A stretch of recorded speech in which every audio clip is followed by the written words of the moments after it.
You've just finished a 10-hour workday, and the last thing you want to do is sit down and study for the LSAT.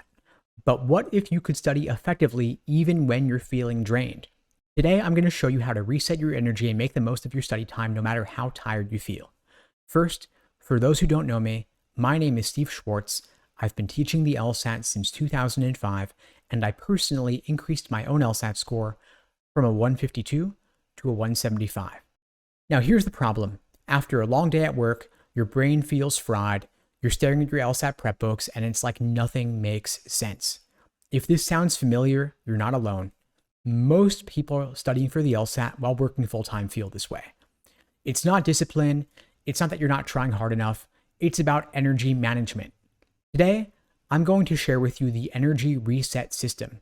This is a simple process to recharge your mental energy and show up for your LSAT studying even after the toughest work days. By the end of this, you'll know exactly how to make your limited time count and how to study smarter, not harder. First, let's break down why studying after work feels so impossible. Your mental energy is like a battery. Every email, meeting, decision, or task throughout your workday drains that battery.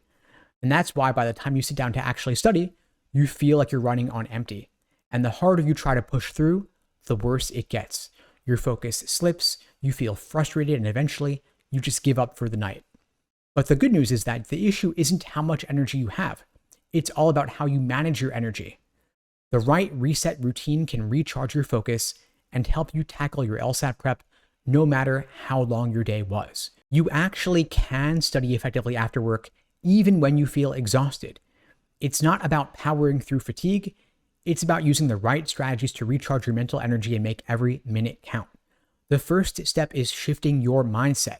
You've got to shift how you feel about studying after work. A lot of people fall into the trap of waiting until they feel motivated or ready. They think they need to be at 100% to make progress, but the truth is you don't. Progress happens when you focus on small, consistent actions, even if they feel insignificant at the moment. Your goal isn't perfection, it's momentum. So ask yourself, what's the smallest step I can take right now? Maybe it's reviewing one reading comp passage or tackling 5 logical reasoning questions. But the simple act of starting builds momentum, and that's often all you need to keep going. And that's why at LSAT Unplugged, we create personalized day-by-day study plans for every single one of our students, laying out exactly what to do weekdays versus weekends. Even if you can only study for 30 minutes or 10 minutes, we will build that into your schedule for you to build that habit so you can make steady forward progress towards your goals all the way from now through your test date. And we pair it with private one-on-one coaching on a consistent weekly basis at the time that works best for you. If you'd like to find out more about getting my support on your journey to scoring a 170 plus, you can check out the links below this video to book a call with me and my team. We'd be glad to help you out. The second step is the energy reset routine. This is the heart of the system. After a long workday, your brain is cluttered, your focus is scattered, and your energy is low. So you need to reset before you dive into studying. Here's a simple 3-step reset routine for you. First is physical. Move your body for just 5-10 minutes. This does not have to be a full workout. It could be as simple as stretching or taking a quick walk. The reason is that research shows that light physical activity boosts blood flow to the brain, which in turn improves your focus and cognitive performance, which of course you need for LSAT prep. The second reset is a mental reset. Clear your mind with mindfulness. Doesn't have to be complicated. Just close your eyes and take 10 slow, deep breaths. Focus on your breathing. This activates your parasympathetic nervous system, reducing stress and helping you transition into a focused state. The third reset is a nutritional reset. You want to fuel your brain with the right foods. After a long day, your energy is probably pretty low. A quick snack like a banana or peanut butter can give you the boost you need without causing a sugar crash. These 3 steps take less than 15 minutes altogether, but they can completely shift your mental state. The third step is actually studying with the 90-minute focus framework because your brain works best in 90-minute focus cycles. So instead of trying to cram for hours, focus just on one intense 90-minute study block. And here's how to structure it. The first 5 minutes is to review your session goals. Think about what you want to accomplish and be specific. For the next 80 minutes, you dive into your high priority tasks without any busy work. This could be drilling questions, reviewing your practice tests, or engaging in actual timed practice. The final 5 minutes are just to reflect. Think about what went well and what you need to adjust for next time. And when you're done, reward yourself. Even something small like watching a video or enjoying a snack helps reinforce the habit.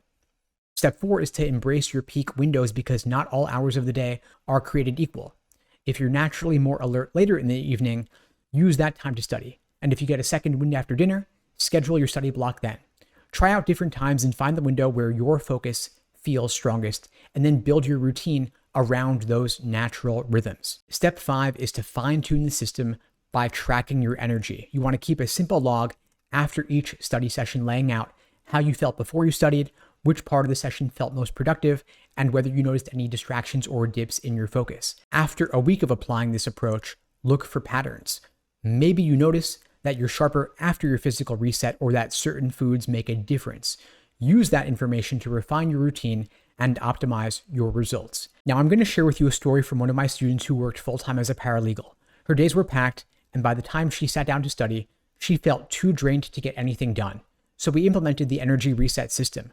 She started off with a quick walk after work, paired it with just 10 minutes of mindfulness, and stuck to a single 90-minute study block. Within just 2 weeks, she went from barely making progress to crushing her study goals. The result was she hit her LSAT goal score of 173 and got into Yale Law. This system actually works. You just have to stick with it, because studying for the LSAT after a 10-hour workday isn't about pushing harder. It's about working smarter. So if you'd like my help adopting the energy reset system for your LSAT prep, incorporating it into a personalized day-by-day study plan that fits your needs, pairing it with private one-on-one coaching on a consistent weekly basis, my team and I would be glad to help you out. You could check out the links below to book a call with me and my team. So to recap here, first, shift your mindset. Focus on maintaining momentum, not when you feel motivated.